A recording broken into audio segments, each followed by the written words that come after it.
على رسوله الكريم أما بعد فأعوذ بالله من الشيطان الرجيم بسم الله الرحمن الرحيم ولقد كرمنا بني آدم صدق الله العظيم وبلغنا رسوله النبي الكريم ونحن على ذلك لمن الشاهدين والشاكرين والحمد لله رب العالمين. آئیے سب سے پہلا ہے رسالت محمد صلی اللہ علیہ وسلم میں جھوم جھوم کر درود پاک پڑھ دیں. اللہم صلی علی سیدنا شفیعنا نبینا مولانا محمد بارک وسلم صلاۃ و سلام علیک یا رسول اللہ صلی اللہ علیہ وسلم.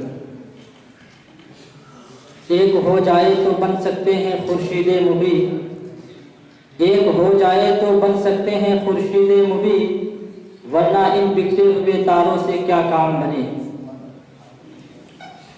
حضرات محترم، یہ بات اظہر من الشمس ہے کہ معاشرے کی تعمیر و ترقی اسلامی تعلیمات پر عمل کرنے اور اس کی اشاعت میں ہے، اور اس کام کو ہمارے صوفیاء کرام نے بحسن و خوبی انجام دیا ہے.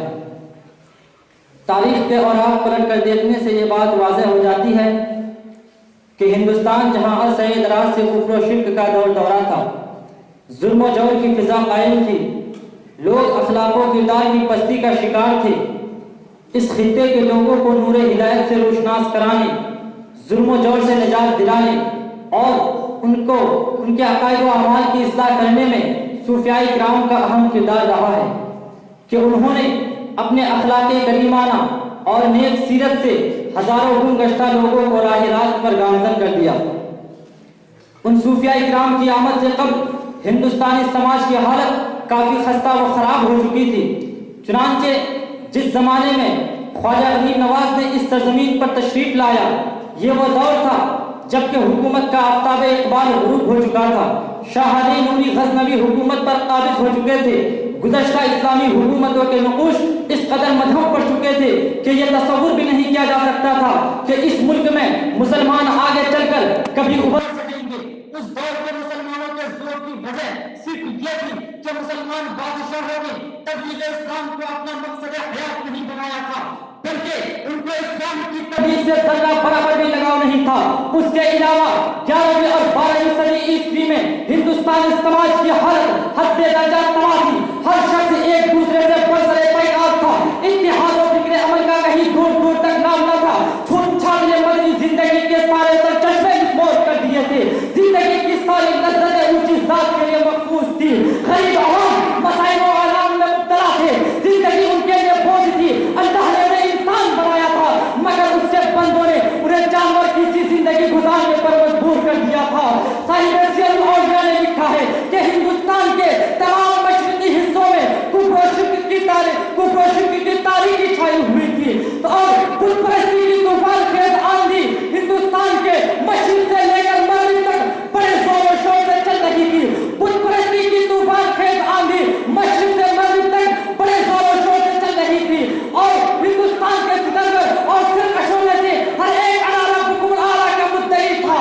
اللہ اکبر! انسان اور اس وقت گھر گائے اور پیٹھے اور پتھر کے پجاری بن چکے تھے. ایسے وقت میں تمام لوگ جہل و کفر کے تاریخ گڈھے میں گرے ہوئے تھے، لوگ پجاری بن گئے تھے.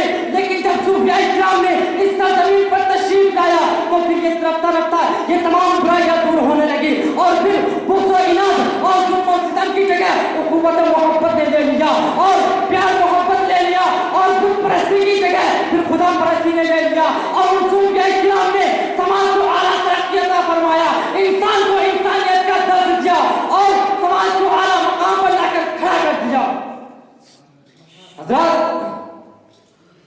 حضرت خواجہ غریب نواز جب تشریف لائے تھے، اس وقت ہندوستان کے مسلمانوں کی تعداد نہایت ہی قلیل تھی، اور ان کی سیاسی حیثیت بھی کچھ نہ تھی. لیکن آپ کی تشریف آوری کے بعد ہندوستان کے مسلمانوں کی تعداد روز بروز بڑھنے لگی، اور سلطان غور کی فوج کشی کے بعد تو مسلمانوں کی حیثیت بھی نمایاں ہو گئی. اگر خواجہ غریب نواز اس سرزمین پر تشریف نہ لاتے اور اپنے فیوز و برکات سے اسلام کی نورانی شمع فروزہ نہ فرماتے تو شاید آج سے کئی سو سال پہلے ہندوستان سے مسلمانوں کا نام و چکا ہوتا.